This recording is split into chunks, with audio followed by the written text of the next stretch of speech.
You know, folks, I've been watching what's unfolding in Europe very carefully, and I have to tell you, there are moments in history when the ground shifts beneath your feet so gradually that most people don't notice until it's already moved. We're in one of those moments right now. For the past week, European capitals from Berlin to Paris to Warsaw have been sending signals that most Americans aren't picking up on. But those signals tell you everything you need to know about where this Ukraine situation is actually headed and what it means for America's place in the world.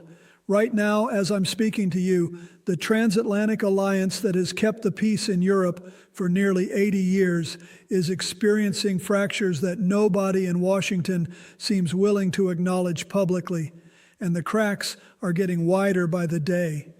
The immediate crisis looks simple on the surface. President Trump has been pushing European leaders to accept a negotiated settlement in Ukraine that would effectively reward Russian aggression with territorial concessions. He's been making phone calls, sending envoys, posting on social media about how Europe needs to pay its fair share and stop expecting American taxpayers to fund their defense forever. On one level, that's standard Trump rhetoric that we've heard for years. But here's what most people don't realize. In the past 10 days, Germany's Chancellor Olaf Scholz gave a speech in Munich that European analysts are calling the most significant break with American leadership since the Suez Crisis in 1956. France's Emmanuel Macron announced a $50 billion European defense initiative that deliberately excludes American participation. Poland's president, a traditionally staunch U.S. ally, said publicly that Warsaw can no longer rely on security guarantees from Washington. And the UK, America's closest military partner, just postponed a joint naval exercise in the Black Sea indefinitely with no explanation provided to the Pentagon. These aren't normal diplomatic tensions. These are European leaders actively constructing a post-American security architecture while an American president tweets about cutting aid to Ukraine. We'll come back to that in a moment because it tells you everything about what went wrong. But first, you've got to understand how we arrived at this point and why it represents something far more dangerous than a policy disagreement between allies. When I was in office, I spent considerable time working with European leaders to expand NATO eastward after the fall of the Soviet Union. I remember sitting in rooms with Helmut Kohl, with Jacques Chirac, with Tony Blair, and the conversations always came back to the same fundamental principle. America's commitment to European security wasn't charity. It was strategic investment in a rules-based international order that prevented great power wars and created the conditions for American prosperity. We brought Poland, Hungary, and the Czech Republic into NATO in 1999, not because we were doing them a favor, but because we understood that a Europe whole, free, and at peace served American interests. Every president since Truman, Republican and Democrat, understood this basic calculus. Eisenhower understood it. Reagan understood it. Both Bushes understood it. President Obama understood it. Even in moments of tension, even when European allies frustrated us with insufficient defense spending or disagreements over Iraq, the core commitment remained solid. I'll be the first to admit that alliance management is never easy.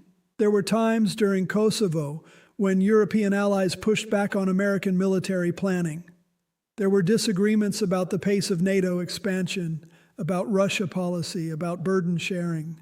But here's the critical difference. When I picked up the phone to call a European leader, they knew that American security guarantees meant something. They knew that if Article 5 of the NATO treaty was invoked, the United States would respond. They knew that American power, American credibility, and American commitment were real things that could be counted on regardless of who sat in the Oval Office. That credibility wasn't built overnight. It was constructed over decades through consistent policy, through keeping our word, through showing up when it mattered. What's happening right now represents the systematic destruction of that credibility. And it's not happening because of some inevitable historical forces or because Europe has changed. It's happening because of specific decisions being made in Washington that European leaders can see clearly, even if many Americans can't. Now look at what Trump has actually done in the past month, and I want you to follow this sequence carefully because each step makes the next one worse. First, he publicly suggested that Ukraine should cede Crimea and the Donbass region to Russia as part of a peace deal, breaking with 40 years of American policy opposing territorial conquest. Second, he threatened to withhold military aid to Kyiv if President Zelensky didn't agree to negotiations on Russia's terms, essentially using American leverage to pressure the victim rather than the aggressor. Third, he told European leaders in a video call, and these are his words according to a leak from the German Foreign Ministry, that Europe needs to solve its own problems because American voters don't care about Eastern European borders. Fourth, he floated the idea of recognizing Russian sovereignty over occupied territories in exchange for a trade deal with Moscow that would benefit American energy companies. Each one of those positions violates foundational principles of the post-World War II international order. But here's what troubles me most. He didn't consult Congress before making any of these statements. He didn't brief the State Department. He didn't coordinate with the Pentagon. And most critically, he didn't pick up the phone to talk to European leaders before publicly undermining 75 years of alliance policy. When your adversary is Russia, when you're dealing with a nuclear-armed power led by someone like Vladimir Putin, who has spent 2 decades testing Western resolve, you don't improvise foreign policy on social media. You build coalitions, you consult allies, you speak with one voice. The President of the United States just told the world that America's word can change on a whim based on his personal instincts, and European leaders heard that message loud and clear. Then there's Congress, and this is where the constitutional crisis becomes impossible to ignore.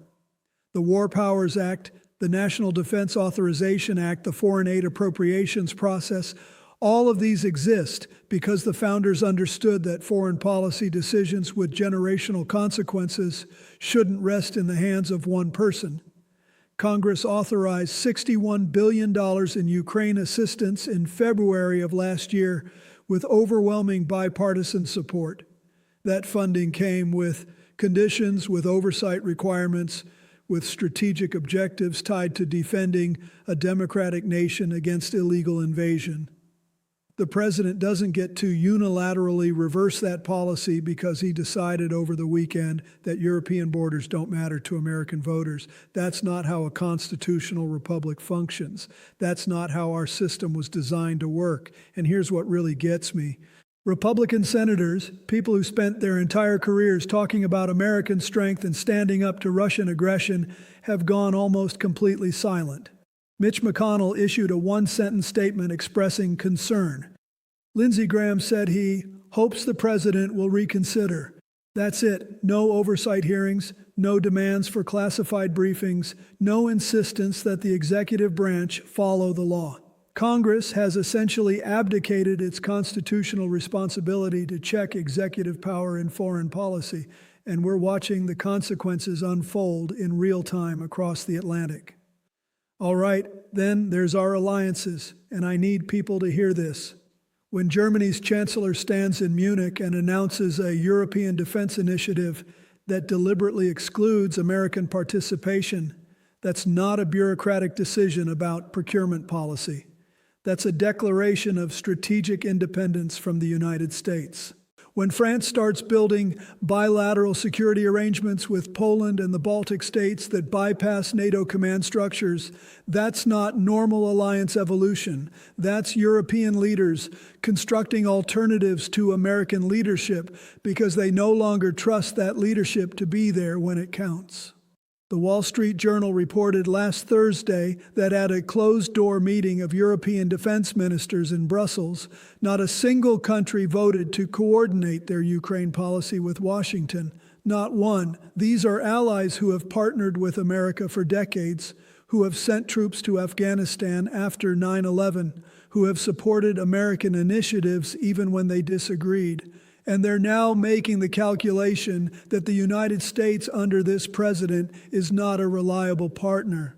Politico Europe quoted a senior German official saying, and I'm quoting directly, "We can no longer outsource European security to a country that views alliances as transactional business deals."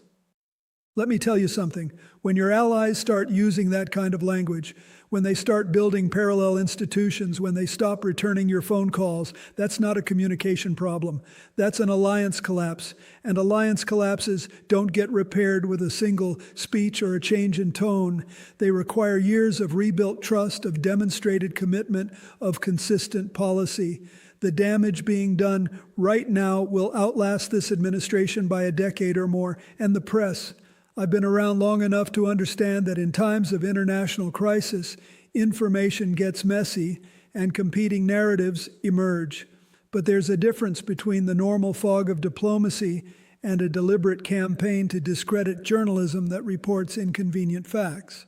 In the past 2 weeks, the president has called reports about European dissatisfaction fake news at least 15 times on social media. He's attacked the Wall Street Journal, Reuters, the Associated Press, and Bloomberg for accurately reporting what European leaders are saying publicly. He's suggested that American journalists who quote foreign officials critical of his Ukraine policy are working for the globalists and trying to start World War III.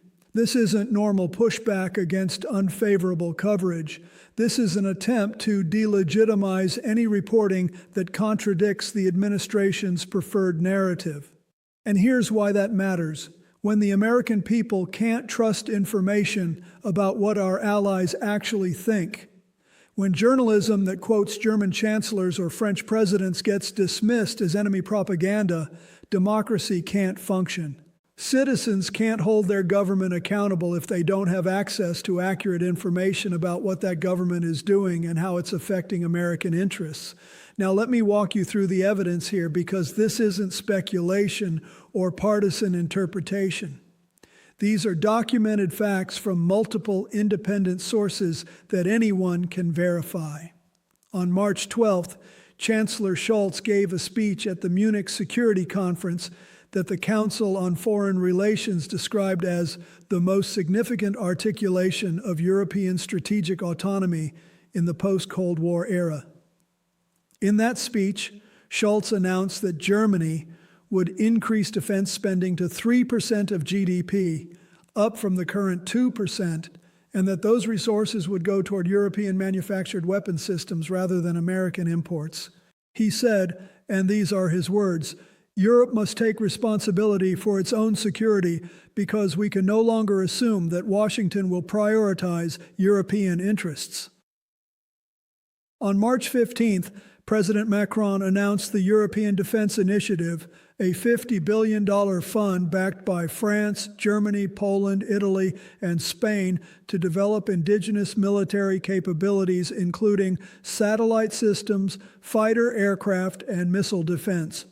The initiative's charter explicitly states that it will not include U.S. defense contractors and will prioritize European technological independence.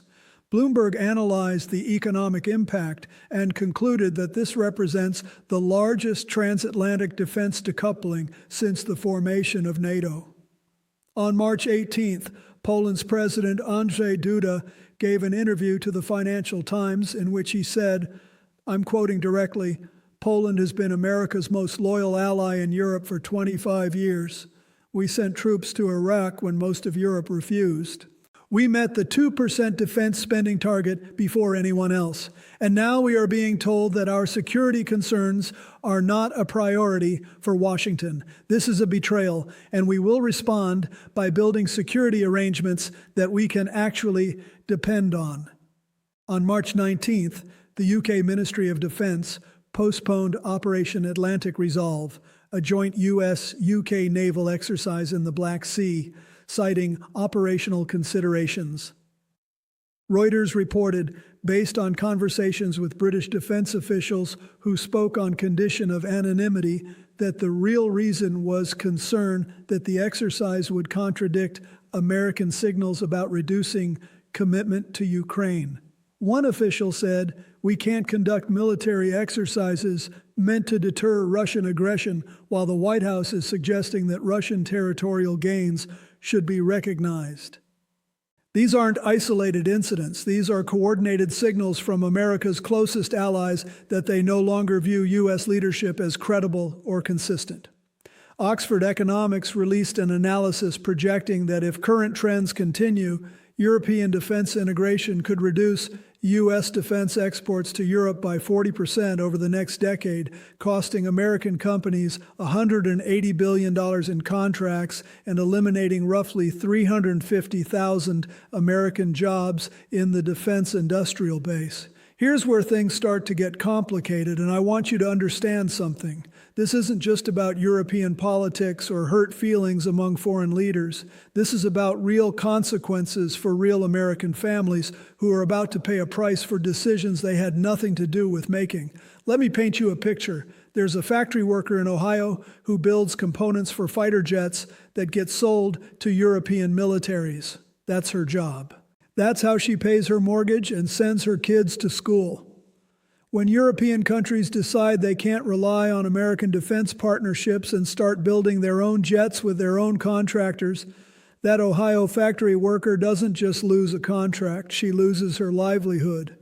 Multiply that across the defense industrial base in Pennsylvania, in Texas, in California, in Arizona, and you're talking about hundreds of thousands of Americans whose economic security depends on alliance relationships that are collapsing in real time. Then there's the farmer in Iowa who grows soybeans that get exported to European markets under trade relationships built on security partnerships. When those partnerships fracture, when European leaders start viewing America as an unreliable partner, trade relationships suffer too. French and German politicians face domestic pressure to reduce dependence on American agricultural imports the same way they're reducing dependence on American defense systems. That Iowa farmer who's trying to compete with Brazilian and Ukrainian producers already struggling with tight margins sees his largest export market start to close. And nobody in Washington consulted him before making the foreign policy decisions that affected his bottom line. And military families. I think about the Army captain stationed at Ramstein Air Base in Germany, whose mission is to maintain the forward deployment that has kept Europe peaceful and prosperous for 80 years. What does she tell her troops when European hosts start questioning whether American forces are welcome? What does it do to morale, to readiness, to the human beings who volunteer to serve this country when they watch their commander-in-chief dismiss the mission they've dedicated their lives to? I can tell you from my years in office, nothing undermines military effectiveness faster than the perception that political leadership doesn't understand or value what service members do. There's also the retiree in Florida whose pension depends on the stability of global markets that have been underwritten by American security commitments since 1945. When those commitments become uncertain, when allies start building alternatives to American leadership, market volatility increases. The Rand Corporation published analysis showing that sustained transatlantic political tension could reduce S&P 500 valuations by 8–12% as investors price in geopolitical risk. That Florida retiree watching his 401k statements isn't thinking about NATO treaty obligations. He's thinking about whether he can afford his medication next year, but those two things are connected whether he realizes it or not. And here's what nobody in the administration wants to talk about. There are American service members who could die because of these alliance fractures. When European intelligence services stop sharing information with the CIA because they don't trust that sensitive data won't be leaked or misused, American counterterrorism operations get less effective. When European special forces stop coordinating with U.S. Special Operations Command because they're not sure we'll be there to back them up, joint operations become more dangerous.